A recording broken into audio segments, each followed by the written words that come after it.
नमस्कार दोस्तों। आज की इस वीडियो में हम बनाएंगे विंडोज़ 10 का लाइट वर्जन।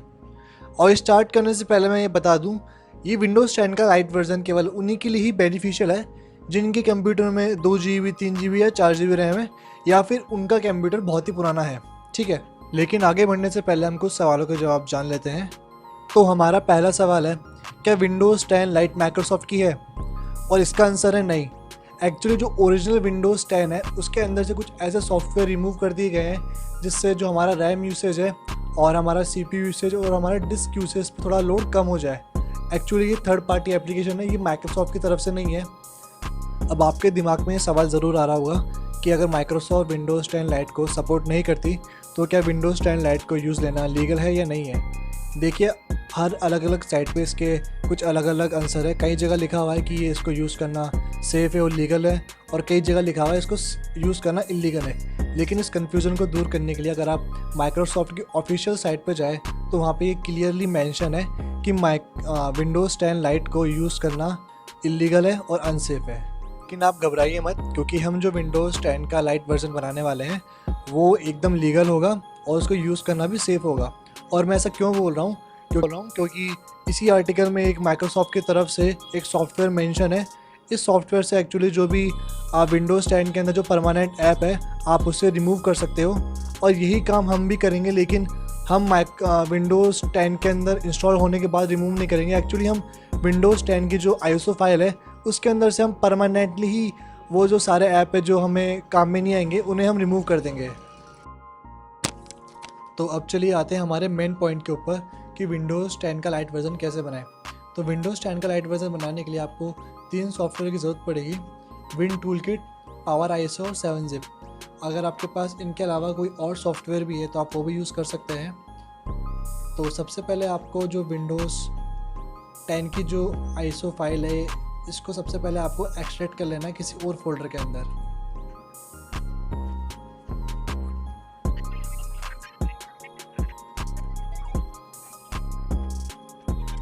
आपकी विंडोज़ 10 की ISO फाइल एक्सट्रैक्ट हो चुकी है, तो अब आपको उस फोल्डर में जाना है जहाँ पे आपने विंडोज़ 10 की फ़ाइल को एक्सट्रैक्ट किया है। और यहाँ पे जाने के बाद आपको एक सोर्सेज नाम का फ़ोल्डर पे क्लिक करना है। और यहाँ पे अब आप जब ये सोर्सेज का फ़ोल्डर ओपन हो चुका है तो यहाँ पे आपको एक फ़ाइल ढूंढनी है जिसका नाम है install.vim। और ये रही वो वाली फ़ाइल install.vim वाली। अब कुछ लोगों को यहाँ पे प्रॉब्लम आ सकती है, क्योंकि अब जो विंडोज़ 10 की जो ISO फाइल है, अगर आपके पास पुराना वाला वर्जन है विंडोज़ 10 की ISO फाइल का तब तो आपको यहाँ पे install.vim की फ़ाइल मिल जाएगी।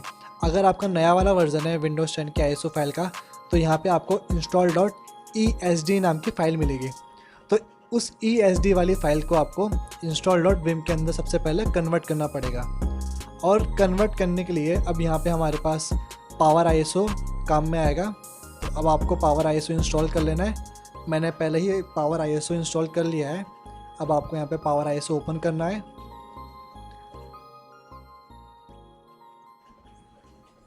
अब जब आपका पावर ISO ओपन हो गया है तो यहाँ पे आपको टूल्स पे क्लिक करना है, और टूल्स पे क्लिक करने के बाद आपको विम ESD कन्वर्टर पे क्लिक करना है।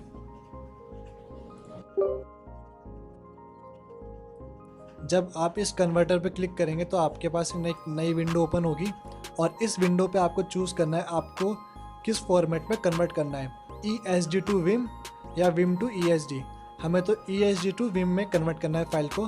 तो हम यहाँ से सबसे पहले जो भी आपकी फ़ाइल है ESD वाली वो कहाँ पे सेव है आपको उसको यहाँ से ब्राउज़ करना है। यहाँ से सेलेक्ट कर लेना है ESD वाली फ़ाइल को, और यहाँ पे आपको जो डेस्टिनेशन सेलेक्ट करना है उस फोल्डर का जहाँ पे आपकी install.vim वाली जो फाइल है वो कन्वर्ट होगी। तो यहाँ पे आपको फोल्डर सेलेक्ट कर लेना है और यहाँ पे आपको कन्वर्ट पे क्लिक कर देना है। अब जब आपकी install.vim नाम की फ़ाइल कन्वर्ट हो जाए तो इसके बाद अब आपको जो हमारा सॉफ्टवेयर है विन टूलकिट इसको इंस्टॉल कर लेना है। यहाँ पे मैंने विन टूलकिट को इंस्टॉल कर लिया है। अब आपको यहाँ पे एडवांस टैब पे क्लिक करना है। एडवांस टैब पे क्लिक करने के बाद आपको कंपोनेंट रिमूवल पे क्लिक करना है।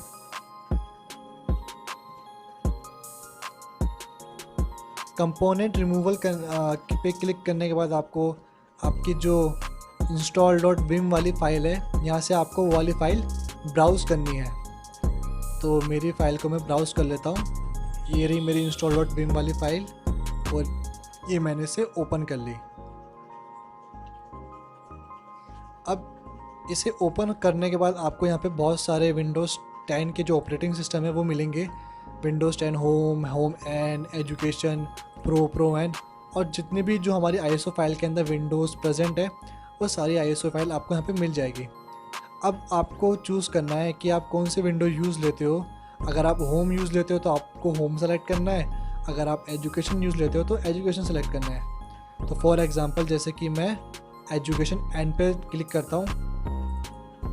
अब जो education.n वाली फ़ाइल है वो यहाँ पे ओपन होगी। इसे ओपन होने में थोड़ा टाइम लगेगा।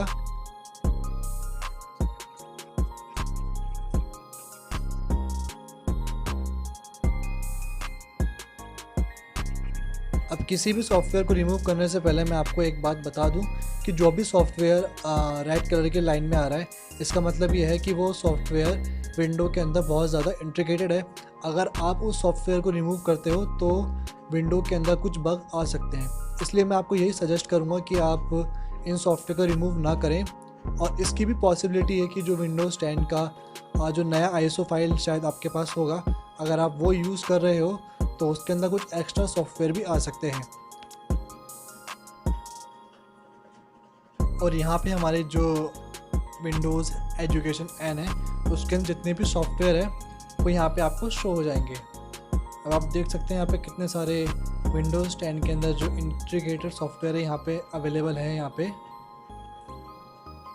तो चलिए स्टार्ट करते हैं हम हमारे विंडोज़ को। तो चलिए अभी स्टार्ट करते हैं हमारे विंडोज़ 10 को लाइट बनाना। तो सबसे पहले हम नेटवर्किंग की जितने भी कंपोनेंट हैं हम रिमूव करेंगे। इसके बाद अगर आप प्रिंटिंग जैसी कोई चीज़ यूज़ करते हैं जिसके अंदर माइक्रोसॉफ्ट XPS जैसी कोई चीज़ काम में आती है तो आप इसको रिमूव ना करें। और सिस्टम के अंदर से कुछ चीज़ें ऐसी है जो आपको रिमूव नहीं करनी है। फॉर एग्ज़ाम्पल जैसे माइक्रोसॉफ्ट नेट फ्रेमवर्क, क्योंकि कुछ ऐसी एप्लीकेशन होती है विंडो के अंदर जिसको रन करने के लिए ये बहुत इंपॉर्टेंट होता है। और बहुत सारे गेम्स ऐसे होते हैं विंडो के अंदर जो इसके बिना नहीं चलेंगे, तो आप इसको रिमूव ना करें।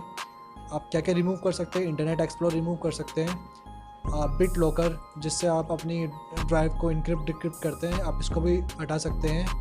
WinXPS बैकअप इसको भी हटा सकते हैं आप। माइक्रोसॉफ्ट एज अगर आप चाहें तो हटा सकते हैं।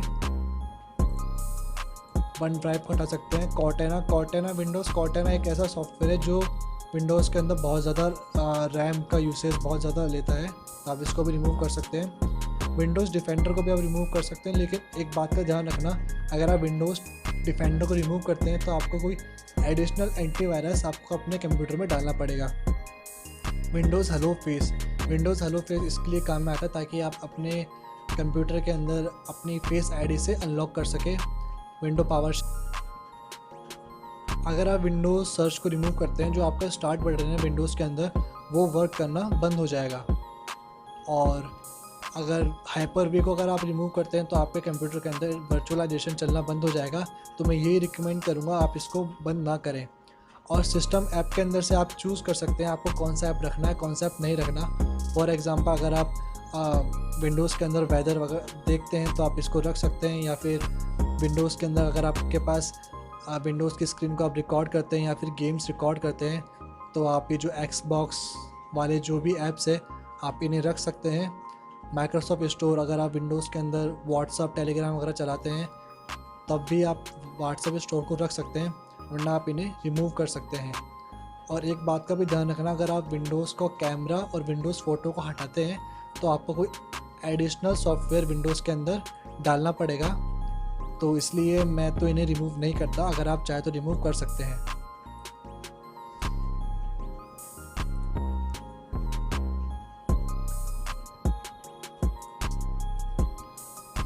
यहाँ पे रिमूव कंपोनेंट पे क्लिक कर दीजिए और रिमूव कंपोनेंट पे क्लिक होने के बाद अप्रॉक्सीमेटली आधा घंटा या 1 घंटा लगेगा इन सारे कंपोनेंट को रिमूव होने में। डिपेंड करता है आपकी हार्ड डिस्क की स्पीड क्या है। अब यहाँ तक हमारा 90% काम कंप्लीट हो चुका है। अब जस्ट हमें उस फोल्डर को ISO में कन्वर्ट करना है जिस फोल्डर को आपने विंडोज़ 10 की जो ओरिजिनल ISO फाइल थी उसमें से एक्सट्रैक्ट किया है। और ISO में कन्वर्ट करने के लिए आप कोई सा भी सॉफ्टवेयर यूज़ ले सकते हो, जैसे कि विन टूल किट हो गया, पावर ISO हो गया या फिर 7-zip हो गया। मैं यहाँ पे विन टूल किट यूज़ ले रहा हूँ।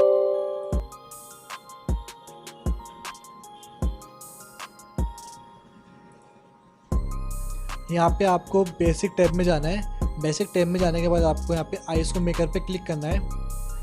यहाँ पे जो पहला वाला फोल्डर है, यहाँ पे आपको उस फोल्डर को ब्राउज़ करना है जिसके अंदर आपकी फ़ाइल जो है विंडोज़ 10 की एक्सट्रैक्ट हुई है।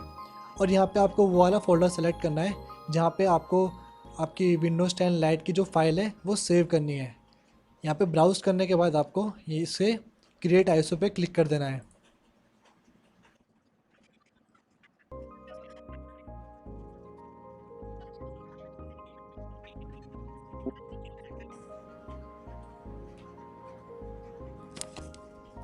अब यहाँ पे हमारी जो ISO फाइल है वो सक्सेसफुली क्रिएट हो चुकी है।